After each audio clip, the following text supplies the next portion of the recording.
First off, an apology. With the exception of the COVID years, we have made our annual February pilgrimage to Gloucestershire in each of the last 11 years. We feel it's an important gesture, showing how much we appreciate the help and support given by the Friends of Skokholm and Skoma each year. However, this year we had the chance to join a ringing expedition, the dates of which could not be altered. So, our apologies for not being there in person. We hope you're all having a fantastic time and that the puddings are of the usual high standard. Assuming that Mike can get this to play, we can still bring to you a brief summary of the 2023 season on Skokholm. We returned to the island on the 1st of March. The first thing that struck us was just how dry the island was. As we explored further, we realised we'd never seen it so dry upon our return. There were no puddles and North Pond wasn't even full. The buildings had overwintered very well and there were clear signs that spring was in the air. The birding during the first half of the year was exciting and diverse. A far from full North Pond was still attractive to waders. In fact, it was probably more attractive than when it is full. Although sadly this meant that it was empty and very unattractive during the summer. But here we have a black-tailed godwit and a ruff in March, both of which are becoming more regular on the island. A male firecrest added a splash of colour to a leafless courtyard, and the first spring migrants began to arrive. A singing willow warbler on the 19th of March was the earliest ever seen on the island, 9 days earlier than the mean first birds seen this last decade. Another bird 2 days later would also have been the earliest ever. In the bottom right, male wheatear A31, who'd survived another winter and went on to breed near Twinlet with female A27. Although it's probably a coincidence, it's sweet that they found each other, as these are our oldest two birds. The female has crossed North Africa at least 14 times and the male 16 times. If A31 returns next month, he'll be the oldest wheatear ever known in the UK. A great white egret briefly touched down on North Pond on 4th April. This was just the 4th ever to be seen on Skokholm and the 4th in 4 years. There followed a marsh harrier, tree pipit and little ring plover before this splendid ring ouzel on the 18th. The following day we enjoyed a double spring whammy of cuckoo at Crab Bay and wryneck at the Obs. Frustrations arrived on 20th April when a bar-tailed godwit wearing a metal ring appeared at Orchid Bog. We've never ringed this species on Skokholm, so we knew it would have an interesting story. Sadly, we were unable to read the full ring number, and so this bird will forever remain a mystery, although the partial ring read allowed us to track it down to 3 possible birds from Norfolk and 1 from Kent.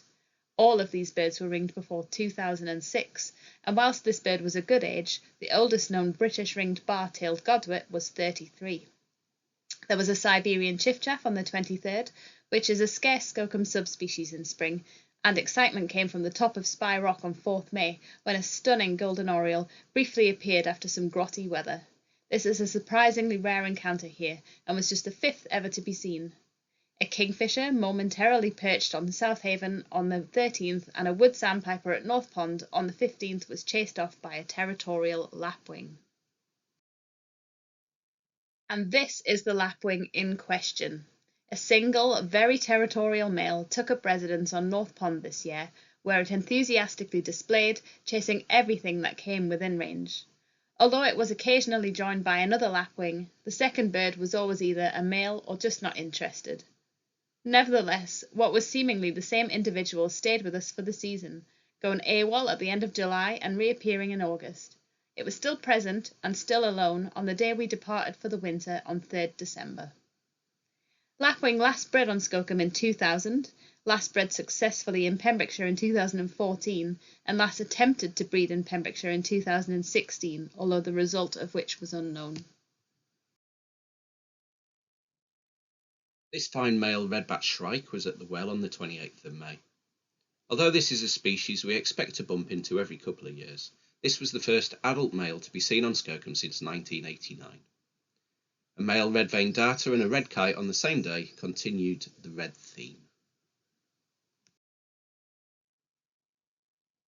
What looked a good match for a Dombrowski yellow wagtail, that's to say a blue-headed wagtail, grey-headed wagtail hybrid, was around the lighthouse on the 20th of May. Giselle trapped a male western subalpine warbler on the 24th of June. This our third in 4 years and taking us to 11 subalpines of 3 species over 11 years. An American golden plover present between the 17th and 28th July was only a third for Skokholm but the second in 5 years. It was missing from 1:15 on the 22nd until the morning of the 25th, during which time it was almost certainly the bird present at Innis Lass, 123 kilometres away.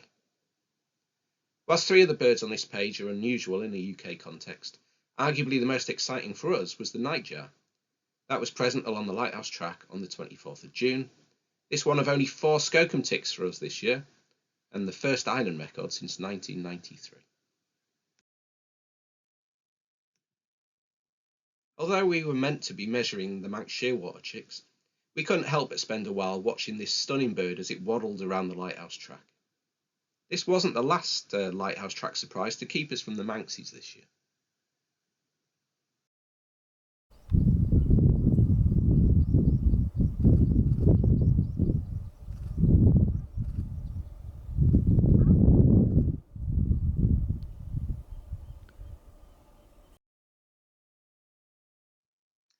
And the spring moth scene was pretty exciting too. It kick-started with a satellite, which fell out of the chimney in Lockley's cottage as we lit the wood stove on 8th March, this just a third for Skokholm. Top right is a netted pug found in Southaven Hyde. Although probably a Skokholm breeder, it is sighted less than annually here. Bottom left is a bordered straw, which is an immigrant species from the continent, which has only been recorded in 5 of the last 11 years.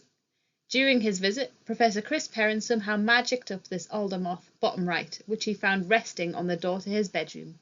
This species had never before been recorded on the island.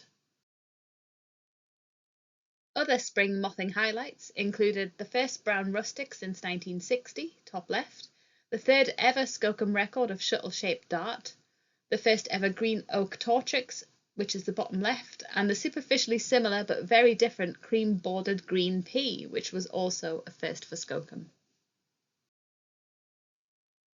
The first satin wave since 1996 was a 4th for Skokholm. A shoulder-stripe wainscot in the top right there was a 3rd for Skokholm. They've all been since 2018. There were 10 Barrett's marble coronet on the 16th of June, which was a record catch of this rare species restricted to the coasts of southwest England and Wales. A Kent black arches in the bottom right was a 2nd for Skokholm and just the 8th for Pembrokeshire. More unusual moths in a remarkable year included the 4th double square spot for the island and the first Horworth's pug in the top right there. There were again plenty of hummingbird hawk moth sightings, and a white spotted pug was the first since 1937. Now to the spring humans.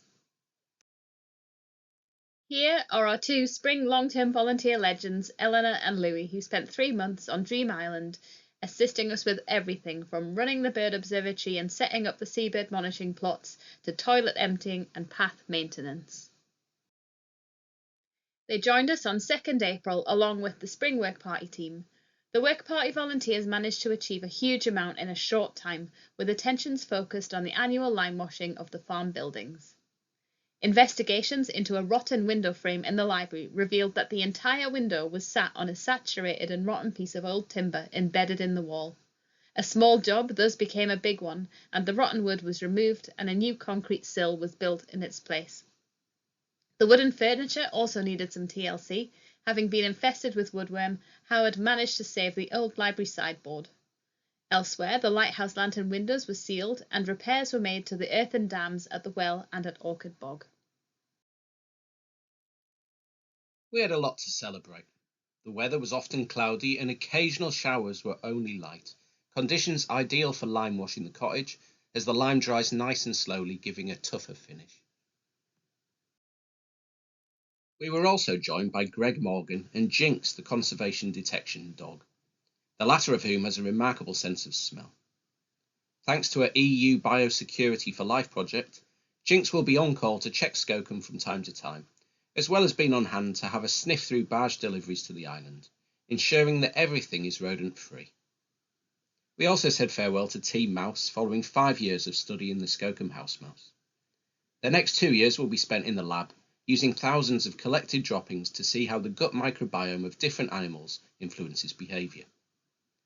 We haven't seen the last of the mouse team, however, as they've all booked on for what is being called a writing week in 2024. The rare wall got some attention too. The only rule of the rare wall is that only the finder of the rarity can paint it. Richard Dobbins, chair of Skokholm Bird Observatory, cheated once again by paying skilled artist Chris Chalk to paint the 2022 Tennessee warbler for him. Helen and Phil Mugridge volunteered to clear bracken from the path edges on a scorching summer's day whilst on holiday. Julian Manning repainted the South Haven jetty sign, and Begsy continued with his Wheatear studies, which he started way back in 2017. Adults and juveniles were again fitted with unique Darvik rings. This is now a master's project with the University of South Wales and has led to an exciting development. This spring, Begsy fitted 20 of Skokholm's breeding adult Wheatears with geologgers, with the aim to explore the routes, the stopover points and timings used on migration to and from their wintering grounds. Skokholm fanatic Rochelle again visited from America, laden with really useful, thoughtful gifts for the island. These including a couple of new trail cameras with which we could monitor the water rails. 2023 becoming only the 5th year with a confirmed breeding attempt. Rob agreed to spend a week on the dumper truck, transporting precious drinking water to the lighthouse. You can just about see a broom sticking out at the top of the dumper there, this proving to be a successful way of deterring lesser blackback gulls, which was starting to get a little too familiar with the top of his head. Chris Payne settled down in the library to continue processing the fascinating storm petrel footage his system has collected at the petrol station. As the summer progressed, we were replaced by the lovely group of people in the bottom right there, this allowing us to spend a brief Spanish holiday with hundreds of thousands of birds migrating across the straits off Tarifa. Now we'll briefly turn our attention to the seabird season. Following the devastating impact that avian influenza had on the Grasshome gannets in 2022, we were unsurprisingly on high alert this year for any signs that it might have reached Skokholm. The late spring saw us seeing more black-headed gulls than ever before, this no doubt fallout from breeding colonies being decimated by the disease. An infected black-headed gull dropped down dead along the south coast cliffs on the 21st of May, the corpse of which was quickly bagged. The only other positive case this year was of an adult great blackback gull found dead near Franks Point. 4 further large gulls found dead, they tested negative, as did a Skokholm ringed great blackback gull found dead on Lundy. The latter was found alongside 2 dead herring gulls which tested positive. Herring gull breeding numbers on Skokholm were identical to last year, whereas great blackback gull numbers were again down, this despite excellent productivity in recent years and seemingly thus a reflection of poor winter survival. The first puffin of the season was seen on 2nd March, whilst the 112 logged on the 3rd was the earliest ever 3-figure count. The 1,730 counted on the 12th was the earliest ever 4-figure count, and a mass landfall on the 17th was the earliest ever 3-figure touchdown. Good conditions on the 27th allowed for a whole island count, so Rich took the south coast and I took the north, and between us we tallied 12,192 birds, which was the highest since May 1934.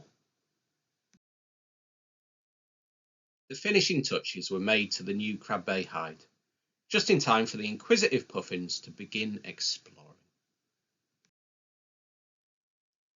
3 of the 4 rooftop nest boxes were occupied, and an additional hole, started by a rabbit, was adopted by a 4th rooftop pair. At least 2 of the darkroom nest chambers were also occupied, although the birds annoyingly nested in the tunnels just out of view. We will continue to tinker with these nest boxes in 2024. The starter homes made in the steps also got a lot of interest, although the puffins have some more digging to do in these areas. Razorbill numbers were down, a total of 3,552 adults on ledges, being 10.4% lower than the 2022 total, but still the 2nd highest to date. Razorbills nesting amongst the bluffs boulders had a poor breeding season. Only 27% of pairs managed to produce a jumpling. 3 dead or dying chicks in a row led to bird flu concerns. However, these tested negative. An unfortunately timed period of poor weather, perhaps responsible for some of the losses, in an area where water often pools. Razorbills on the cliffs proved much more successful, with 70% of pairs producing a jumpling, this the highest to be observed for 5 years. A regular visitor to the Middle Rock Ledge in the top right was this distinctive bird with stunning white primary and covert bases. Hopefully it will settle down to breed there in the next couple of years. Like razorbills, the whole island guillemot count was also down. There were 4,992 adults on ledges, which was 9.5% down on that of last year and the lowest total for 4 years. Fulmar numbers were also down, and a total of 195 apparently occupied fulmar sites was 12.9% down on last year and the lowest in 7 years, but still the 7th highest ever. Each fulmar pair fledged an average of 0.54 fledglings, which is the third best productivity of the last decade, but very, very close to a 2013 to 2022 mean of 0.50. Storm petrel numbers were seemingly very similar to recent years, the playback monitoring suggesting that there's still somewhere in the region of 2,500 pairs on Skokholm. Nearly all of the productivity sites used last year were again occupied, and there was an extra successful pair in the petrol station. Mist-netting adult storm petrels in Southaven revealed that the youngsters leaving the petrol station are doing well. For example, we retrapped the chicks which fledged from box number 11 in 2019, 2020 and 2021. These almost certainly 3 siblings and all approaching breeding age. The petrol station cameras continue to provide some cracking footage, such as this clip showing an adult meeting its chick for the first time.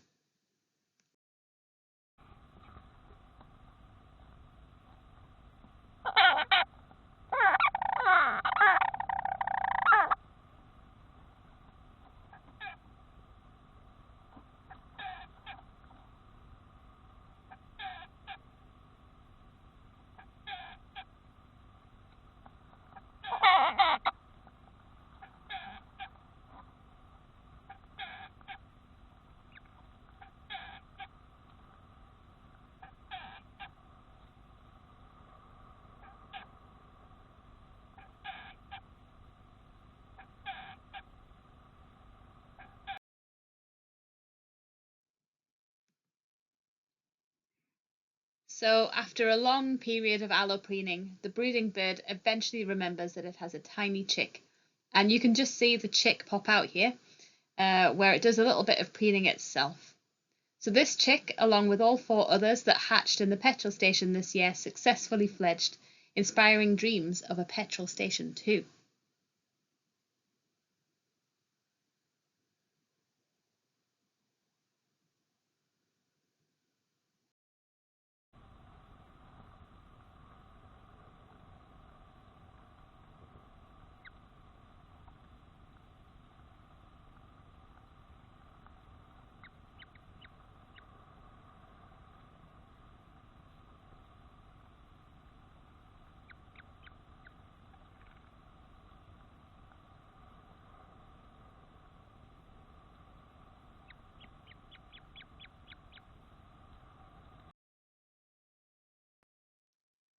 Although there are still only a few accessible natural sites, storm petrels seemingly had an excellent year, and 80% produced a fledgling-sized chick.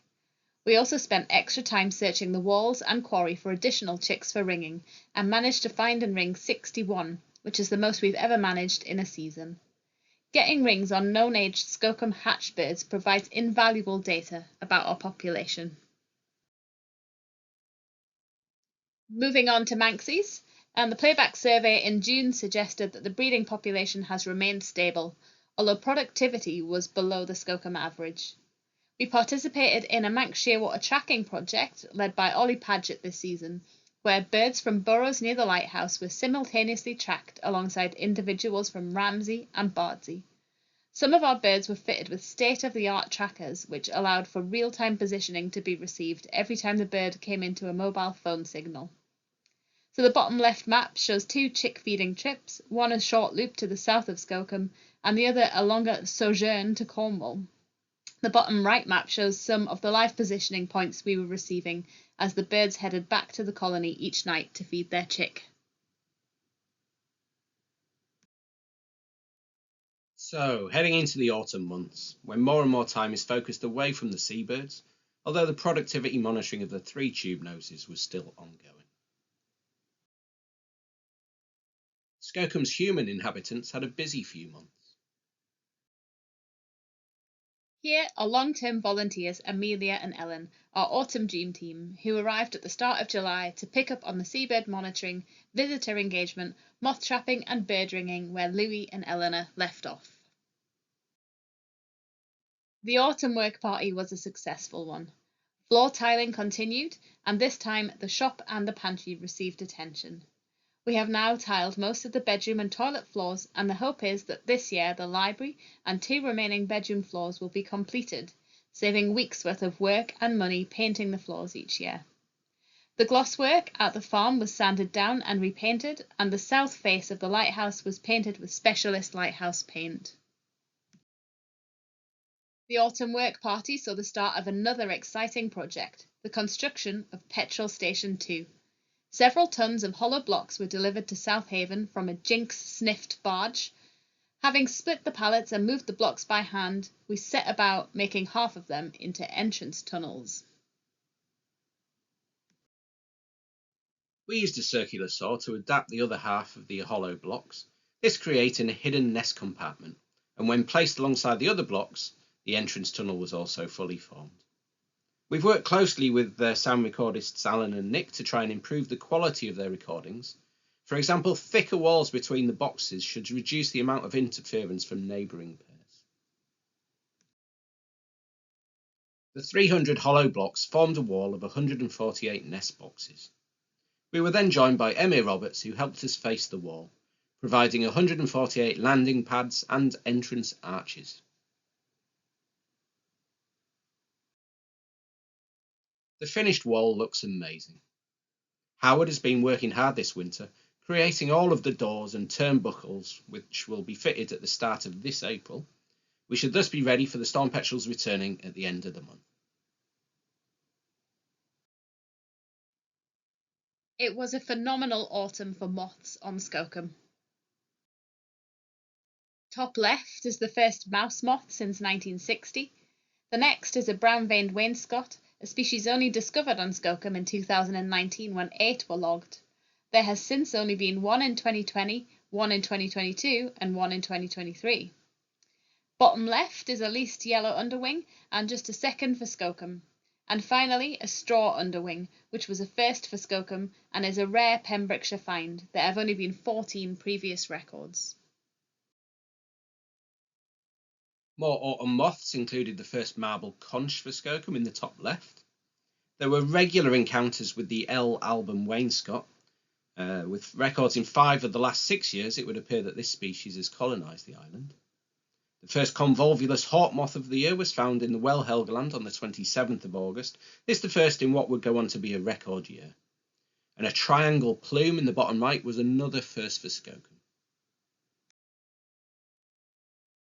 It became only the 7th year since 1910 with a frosted orange. There were 4 immigrant delicate, that's the moth in the top right. This was the second highest year total to date. And there were 12 scarce bordered straw, this tripling the highest previous annual total. A treble bar at the lighthouse, that's the bottom right, was a 4th for Skokholm, following moths in 1937, 1960 and 2016. It was a mad year for immigrant convolvulus hawk moths, and a peak catch of 4 at the lighthouse on the 11th of September contributed to an annual total of 21. This dwarfed the previous high of 9, which was recorded in 2016. And this was arguably the best moth of the year. It was certainly up there in terms of both rarity, value and beauty. A beautiful marbled, another immigrant species which was trapped on 9th September. This was a first for Pembrokeshire and seemingly just a second for Wales. The drinker is a fairly common and widespread moth on the nearby mainland. However, this male, which was attracted to a lit window at the lighthouse, was an addition to the island list. The larval food plants include a range of coarse grasses and reeds, so it's not out of the question that this species could colonise the island. But first off, he needed to use those amazing antennae to find a female. A canary-shouldered thorn was a first for Skokholm, and the Radford's flame shoulder in the top right was a second for Skokholm and the third for Wales. It was by far the best year ever for white speck, that's an immigrant moth. There was 19 logged, whilst an old world webworm in the bottom right, it was a first for Skokholm and another third for Wales. And the great moths kept on coming. The 7th and 8th records of immigrant species olive tree pearl, top left, came in October. Top right, a tawny pinion, was just a second for Skokholm and an 11th for Pembrokeshire. Bottom left is a maze moth, more affectionately known as a banded sable, which is mainly found in the tropics and was a first for Skokholm and a third for Pembrokeshire, while Spanish dot in the bottom right was a first for Pembrokeshire and probably only a fourth for Wales. Not a moth, but a dragonfly and butterfly fight. The dragonfly won. This is the third ever lesser emperor for Skokholm, a migrant from the continent first recorded in the UK in 1996. It was found on 4th August, this another lighthouse track distraction when we were meant to be measuring Manx shearwater chicks. As we watched it hunt, it caught a red admiral, pinned it to the ground, and then performed some sort of mad forward flip, which resulted in the dragonfly lying on its back, clutching the butterfly above it while squeezing its prey with its clasped legs and munching on its insides. Apparently, this is a known feeding behaviour. The autumn birding was again incredibly exciting, with some nice little falls, regular island scarcities, and some huge surprises, including our third addition to the Welsh list in a smidge over a year. Nationally, autumn 2023 will be remembered for the unprecedented number of large shearwaters which entered the southwest approaches. Thousands of great and Corey shearwaters were recorded off Ireland and the southwest of England. It's unusual for these species to make it up into Welsh waters, with most years seeing fewer than 5 recorded. Thus, despite what was occurring to our southwest, it was still a little surprise on the morning of the 31st of July when a great shearwater was off the lighthouse. This just our third in 7 years and only a 6th for Skokholm. Even more surprising were the 8 Corey shearwater which went west that evening, these including this one which was close enough for a photo. A further 8 Corey shearwaters went west the following morning, and another 3 went through on the evening of August the 12th. There were another 2 great shearwaters on the evening of August 31st, taking the all-time total to 8, whilst this last Corey's on the evening of September the 19th took the year total to 20. This was a remarkable tally, bearing in mind there'd only been 8 previous sightings, and 2 of those were in 2022.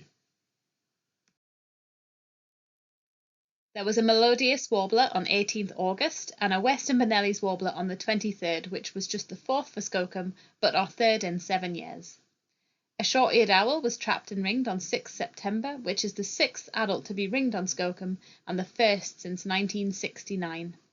It was a good autumn for wryneck, with 2 individuals ringed. A hoopoe, which had been touring the island since the 6th, made its way into the streamnet on the 14th, becoming only the second to be ringed on Skokholm. The only other was trapped and ringed here in April 1940, which was the first to ever be ringed in the UK. Autumn 2023 will also be remembered for what was probably the most extraordinary fall of North American land birds ever. The week of 18 September was particularly remarkable, with over 50 individuals of 15 North American passerine species logged. Pembrokeshire was at the heart of the action, with ex-Hurricane Lee depositing Britain's second ever bay-breasted warbler on Ramsey, Britain's third ever magnolia warbler at St Govan's Head, and Britain's first ever Canada warbler just a few kilometres away on the Castlemartin Range. We had to settle for a third for Britain, with this older flycatcher appearing at the Gap on the evening of the 20th.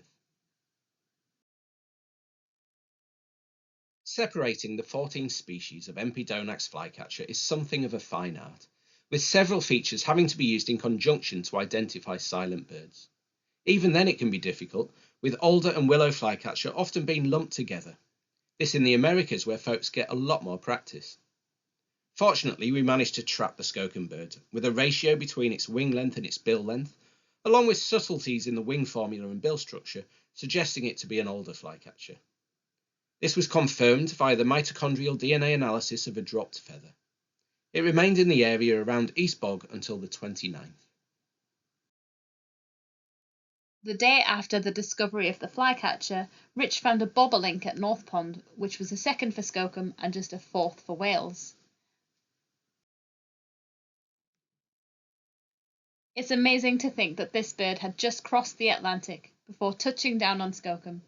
After feeding for a while amongst the dense sedges near the north coast, it wasn't seen again.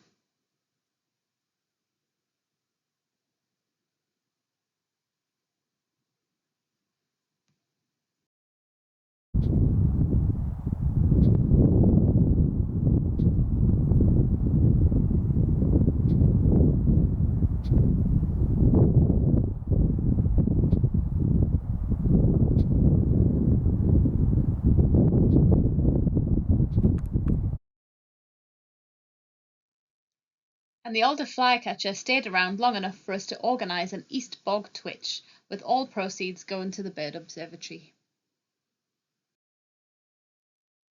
Ellen only started ringing on Skokholm, and she soon found herself handling a wide range of species, this including these two common rosefinch at the top on the 1st of October. An unringed bird on the 6th took the all-time Skokholm total to 34 common rosefinches, 13 of which have been in the last 13 years.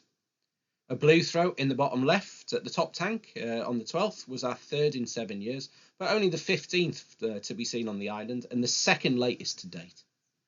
A rapidly filling North Pond attracted 6 pintail, which were present on and off from the 17th of October, this the biggest flock ever seen on the island.